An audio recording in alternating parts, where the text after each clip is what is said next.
Hi there, boils and ghouls.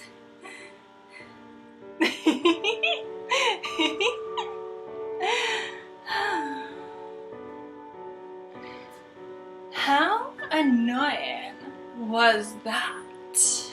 Like, God, girl, get a fucking grip. You're a 3,000-year-old swamp witch who lives off of dreams and children's tears. You're gorgeous. Men and women alike have killed each other over the foolish belief that they can have you. Honestly, pull yourself together. Nobody wants to see this foolish mouse routine when they know that you're just gonna turn into this goddess of death and beauty within a matter of minutes. Okay, let's do this. A Nightmare on Elm Street 4 Dream Master came out 1 year after Dream Warriors, and until Freddy vs. Jason, it was the highest grossing Freddy movie. The movie opens up with some random blonde lady dreaming about Freddy? I don't know.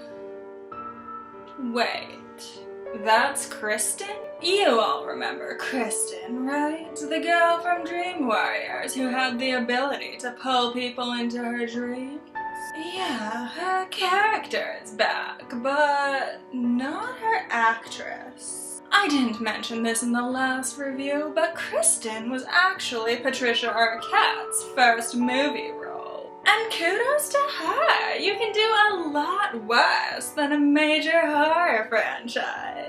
But by the time that they had to cast for Dream Master, Patricia Arquette was already kind of done with the whole horror thing. She was already getting some pretty mainstream roles, the kind of roles that actually get you respect as an actress. To her, doing another Freddy movie just seemed like backtracking at this point. That, and she may or may not have been pregnant at the time. Some people debate that just because of when the baby was born, but I mean, come on, people. The point is, she ain't here. So then who is this random blonde lady? Meet Tuesday Night. She did the soundtrack for the movie. That is the highest praise I will give her. She doesn't look anything like Patricia Arquette, so when she's introduced, you're just kind of wondering who this random blonde lady is until they say her name. She isn't a great actress. Even her character barely resembles the character from Dream Warriors. Granted, we only saw Kristen in the hospital in that movie, and that might have had an effect on the way that she spoke and carried herself. But generally speaking, she was a very quiet, awkward, passive girl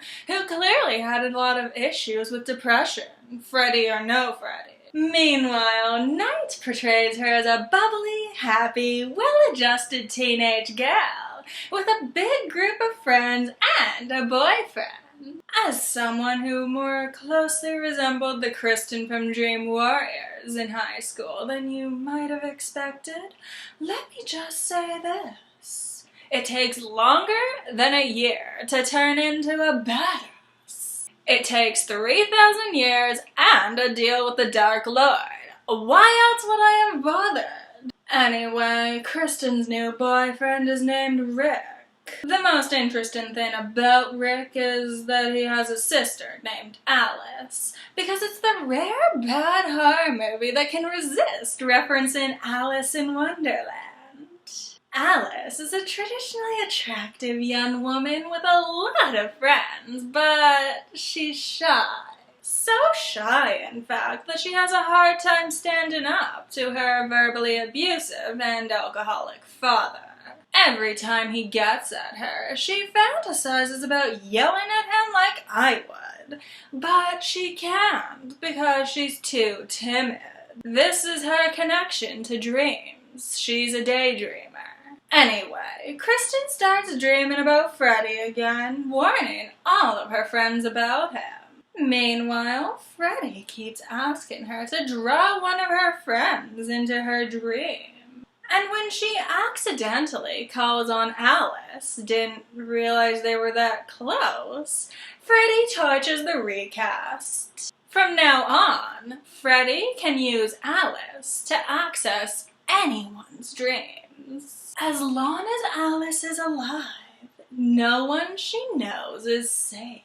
But things aren't all bad on Elm Street because Alice has a superpower of her own. Whenever she loses a friend, she gains their greatest strength, making her a hyper-intelligent, super strong war machine by the end of the movie when it's time for this timid baby to go against the man of her dreams. Not a bad plot, right? I mean, it's kinda just Dream Warriors again, just without the mental illness metaphor, or the great cast, or Wes Craven, or Nancy being badass, or, hey, Freddie's still in form. He's just as funny as he was in the last movie, but the deaths he tells out are still creative and brutal. Anytime I mention this movie to anyone, the first thing they say is, hey, isn't that the one where Freddie turns a woman into a cockroach and then squishes her? Why, yes, my dear, yes it is. With the possible exception of one or two, the death scenes in this movie are gory, elaborate, and if you're a sick fuck like me, fun. Possibly the biggest problem with this movie is that it has a tendency to get a little too creative. Do you know how Freddie gets resurrected this time around? A dog pees on his grave and wakes him up. Spoiler alert, but do you know how Freddie gets defeated this time around? Alice shows him his own reflection, which causes dozens of hands to reach out of his body and rip him to pieces. Don't get me wrong, I appreciate when someone puts thought into a movie, but put a little too much thought in and you're gonna lose me here. I have an IQ of 666, and even I can't figure this out. To be perfectly honest, as much as I've been saying that it's a bad movie, I don't know what it is. I enjoy watching it, I appreciate the creativity. There's just something missing, and I'm not sure what it is. Maybe Freddie leans just a little too much into the goofy in this movie. Maybe Alice just isn't that engaging of a protagonist. Maybe it's the fact that this movie couldn't have even gotten started without dog piss. I don't know. I guess I'll still watch it. It just falls directly in the middle as far as Freddy movies go. Not good enough to be a wet dream, not bad enough to be a nightmare. But if this nightmare is one that you just have to experience again, then make sure to click that subscribe button and the little bell thingy to get notified. Next time you see me, we'll be moving on to... Ew. Children? Ugh, who decided that Freddy should have a baby movie? Nightmare on Elm Street 5, Dream Child, and you won't want to miss it. But for now, give me, this video, a like, and head on down to the comment section. Let me know what great strength Alice would have inherited from you. You know, if Freddy killed you. Thank you for watching, my pets. Love you.